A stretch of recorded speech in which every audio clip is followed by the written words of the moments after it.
নবীর রক্ত মোবারক পান করে ফেলেছে। দু তিনজন সাহাবী সৈয়দুনা মালিককে ধরে আমার নবীর দরবারে নিয়ে আসছে। ডাক দিয়ে বললেন, নবী গো, মালিক কি করেছে একটু জিজ্ঞেস করেন না। আমার কামলিওয়ালা বলেন, মালিক কি করেছো? আমার রহমতুল্লিল আলামিনের প্রশ্নের উত্তরে সৈয়দুনা মালিক বলছে, রক্ত মোবারক মুখে নিয়েছিলাম দাফন করার জন্য, খুন মোবারক দাফন করার জন্য। ইয়া রাসূলুল্লাহ, পারি নাই। শরীবতু দামা রাসূলিল্লাহ, আমি নবীর রক্ত মোবারক পান করে ফেলেছি। এটা হারাম হবে না? মালিক বলে হারাম, আপনি পান করে ফেলেছেন। দুইটা কেমনে সত্য হয়? আমি মালিকের রক্ত যদি কেউ পান করে, হারাম জানার পরেও জাহান্নামে চলে যাবে। আমি মালিক যদি আপনাদের রক্তুল্লিল আলামিন উহুদের ময়দানে দমদম মোবারক ভেঙে দিয়েছে, দাঁত মোবারক শহীদ হয়ে গেছে। এখনো গেলে আপনি খুঁজে পাবেন উহুদ পাহাড়, হাম মাটি। এটা হয়তো বা কোনো শক্তি নাই বলবেন, আপনি অনুধাবন করতে পারবেন না বলবেন, কারণ পাথরের পাহাড়, তার অনুভূতি কি থাকবে। কিন্তু রসুল পাকের দমদম মোবারক শহীদ হইতে দেরি, উহুদ পাহাড় দুই ভাগ হয়ে বলছে, ইয়া রাসূলুল্লাহ, আপনাকে নিরাপত্তা দেওয়ার জন্য আমি উহুদ প্রস্তুত হয়ে গেছে। ওই বাঘ খাওয়া জায়গা এখনো রয়ে গেছে। এবার হাজিরদের জন্য উন্মুক্ত করা হয়েছে। হাজিরা এবার নিজের চোখে দেখেছে রহমতুল্লিল আলামিন আহত হওয়ার পরে যেখানে মাথা রেখেছিল ওই পাহাড় মোমের মতো গলে গিয়ে নরম হয়ে নবীর জন্য বিছানা বানায়া দিয়েছে। রহমতুল্লিল আলামিনের ভাঙ্গা দাঁত মোবারক থেকে রক্ত মোবারক বের হয়েছে। এখন আপনারা বলেন, রক্ত পান করা হালাল না হারাম?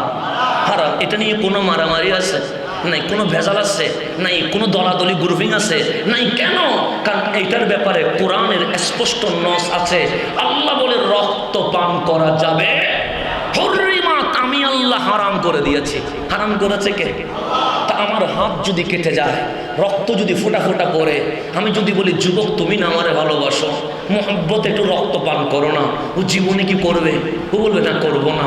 আমি বললাম ভালোবাসার দাবিতে, ও বলে না করবো না। কেন? সে রক্ত পান করা হারাম। হারাম জানার পরে যদি আমি পান করি, আমি জীবনে জান্নাতে যেতে পারবো না, আমার জন্য জাহান্নাম ওয়াজিব হয়ে যাবে। কারণ মওলা যা হারাম করে আপনি আমি হালাল করার কোনো অধিকার। কিন্তু রসুল আরবের রক্ত মোবারক বের হয়ে গেছে, টুট মোবারক বেয়ে দাড়ি মোবারকে চলে এসেছে। সাহাবায়ে কেরাম একজন আরেকজনকে বলছে, উনজুর ইলা রাসূলিল্লাহ, দেখো না কামলিওয়ালা রসুলের দিকে। ফাখারাজা দামা রাসূলিল্লাহ, কামলিওয়ালা রক্ত মোবারক বের হয়ে গেছে, দাড়ি মোবারকে চলে এসেছে। এখন জমিনে ফোটা ফোটা পড়বে। আমরা যুদ্ধের ময়দানে কখনো দৌড়তে হচ্ছে, আল্লাহ না করুক যদি অনিচ্ছায় রহমতুল্লিল আলামিনের রক্ত মোবারক পায়ে লেগে যায়, বড় বেয়াদবি হয়ে যাবে। একজন আরেকজনকে বলছে।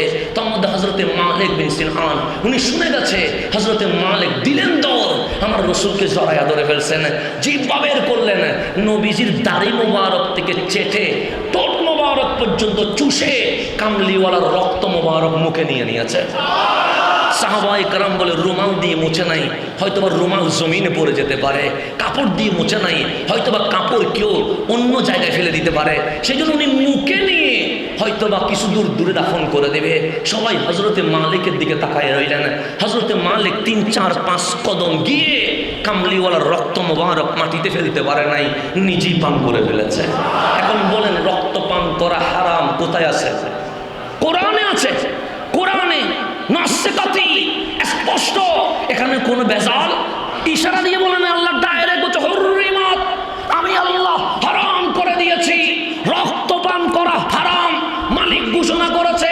কিন্তু নবীর সাহাবী হযরতে মালিক নবীর রক্ত মোবারক পান করে ফেলেছে। দু তিনজন সাহাবী সৈয়দুনা মালিককে ধরে আমার নবীর দরবারে নিয়ে আসছে। ডাক দিয়ে বললেন, নবী গো, মালিক কি করেছে একটু জিজ্ঞেস করেন না। আমার কামলিওয়ালা বলেন, মালিক কি করেছো? আমার রহমতুল্লিল আলামিনের প্রশ্নের উত্তরে সৈয়দুনা মালিক বলছে, রক্ত মোবারক মুখে নিয়েছিলাম দাফন করার জন্য, খুন মোবারক দাফন করার জন্য। ইয়া রাসূলুল্লাহ, পারি নাই। শরীবতু দামা রাসূলিল্লাহ, আমি নবীর রক্ত মোবারক পান করে ফেলেছি। আমি রক্ত মোবারক কি করে ফেলেছি? কে? আমি না, সাহাবী। সাহাবী দলিল, আমি দলিল না। সাহাবী কি দলিল? দলিল সাহাবী ইসলামের দলিল। দলিল রক্ত কি করে ফেলেছে?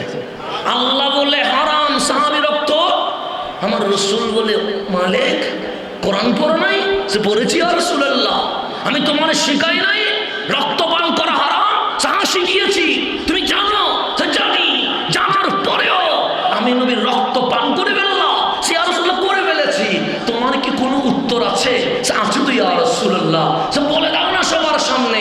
সাইয়েদুনা মালিক বলে গোপনে বললে ভালো হবে না। আমার রসুল বলে কাজটা তো গোপনে করা নাই, কাজটা তো সবার ওপেনে করে ফেলেছো।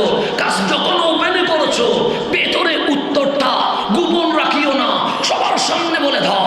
সাইয়েদুনা মালিক দাঁড়িয়ে গেছে, ডাক দিয়ে বললেন, ইয়া রাসূলের সাহাবীগণ, আপনাদের মনের ভেতরে প্রশ্ন, কোরআন বলে রক্ত পান করা হারাম, আমি মালিক কামলিওয়ালা নবীর রক্ত মুবারক পান করে ফেলেছি, এখানে কি হবে? সে কোরআনের বাণীও সত্য, আমার কাজও সত্য। সবাই বললেন কেমনে? হারাম যদি হয় এটা পান করা যাবে না, পান যদি করা যায় এটা হারাম হবে না। মালিক বলে হারাম, আপনি পান করে ফেলেছেন, দুইটা কেমনে সত্য হয়? আমি মালিকের রক্ত যদি কেউ পান করে হারাম জানার পরেও জাহান্নামে চলে যাবে, আমি মালিক যদি আপনাদের রক্ত পান করি তাহলে আমি জাহান্নামে চলে যাব। কেন? সবার রক্তের হুকুম হারাম, কিন্তু আমার কামলিওয়ালা নবী আমাদের মতো নয়, অন্যের রক্ত পান করলে জাহান্নামে যায়, আমার নবীর রক্ত পান করলে জাহান্নামী জান্নাতি হয়ে যায়। এটা সাহাবীর আকীদা, সাহাবীর আকীদা। ওনারা বেদাতি বলেন, পারবেন? মুশরিক বলে দেন, পারবেন? সাহাবীর আকীদা বলছে আমি অন্যের রক্ত পান করা হারাম, কিন্তু আমার নবী তো আমাদের মতো নয়, ওনার রক্ত পান করলে জাহান্নামে কি হয়ে যায়? জান্নাতি হয়ে যায়। আমার রসুল স্টপ হয়ে বললেন, মালিক যাও না, মালিক চলে যাও। সাইয়েদুনা মালিক চলে গেলেন। আমার রসুল বলেন, ইয়া সাহাবী তাআলাও, সাহাবী আমার এদিকে এসো, জান্নাতি দেখবা। সাহাবায়ে কেরাম বলে, জান্নাত তো কবরে যাওয়ার পরে, উহুদের ময়দানে দেখাবেন? আমার রসুল বলে, হ্যাঁ উহুদের ময়দানে দেখাবো। দেখবে কিনা বলো না। সব সাহাবী বলে, বেশি ভাগ্যবান হব যদি জান্নাতি দেখতে চায়। আমার রসুল বলে, সবাই মিলে ইলা মালিক, মালিকের দিকে তাকাও। কেন? সে মালিকের শরীরে আমার রক্ত মোবারক ঢুকে গেছে, যার শরীরে আমার রক্ত মোবারক ঢুকে যায় তাকে জাহান্নামের আগুন জ্বালাইতে পারে না। মালিক দুনিয়াতে জান্নাত কিনে ফেলেছে। দেখেন, আমার জন্য ফতোয়া হারাম, আপনার জন্য ফতোয়া হারাম হারাম, কিন্তু আমার নবীর রক্ত মোবারকের ফতোয়া আমার রক্ত দিয়ে মিলাইলে ঈমান চলে যাবে। সেই জন্য ফতোয়া খুঁজবেন উম্মতের জন্য, মুহাব্বত খুঁজবেন আমার নবীর জন্য। এটা বুঝছেন? এতটুকু বুঝছেন? কারণ সময় খুবই সংক্ষিপ্ত, দ্রুত আমাকে চালিয়ে যেতে হবে। আল্লাহর হাবিব বললেন, খুশি হও নাই? সবাই বললেন, বড় খুশি হয়েছে। আমার আল্লাহ বললেন, হাবিব আপনাকে আমি দেখা দেব। মূসা বলে, দেখো। আমি বলি, লান তারানি, দেখবা না,